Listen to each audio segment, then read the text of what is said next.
સુરત શહેરમાં દારૂબંધીના કાયદાની ચુસ્ત અમલવારી ચાલી રહી છે। સમયાંતરે વિદેશી દારૂની હેરાફેરી થતી જ રહે છે। સુરત પોલીસ દ્વારા દારૂબંધીના નિયમોનું પાલન સુનિશ્ચિત કરવા માટે સતત પગલાં લેવાઈ રહ્યા છે, છતાં પણ વિદેશી દારૂના મોટા જથ્થા ઝડપાતા રહે છે। આ સમયે શહેરના વિવિધ પોલીસ સ્ટેશનો દ્વારા જપ્ત વિદેશી દારૂનો મોટો જથ્થો નાશ કરવામાં આવ્યો છે, જેમાં 31.83 લાખથી વધુની વિદેશી દારૂની બોટલ્સનો સમાવેશ થાય છે। લાખો રૂપિયાના દારૂના જથ્થા પર રોલર ફેરવી દેવામાં આવ્યું હતું।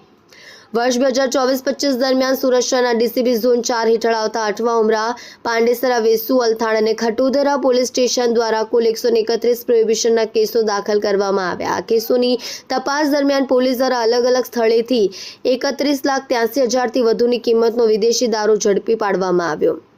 પાંડેસરા વિસ્તારમાં જપ્ત કરાયેલા દારૂનો જથ્થો કાયદેસર રીતે નાશ કરવામાં આવ્યો। દારૂના બોટલના જથ્થાને ખુલ્લા મેદાનમાં લાવીને અધિકારીઓની હાજરીમાં રોલર ફેરવીને નાશ કરી દેવામાં આવ્યો।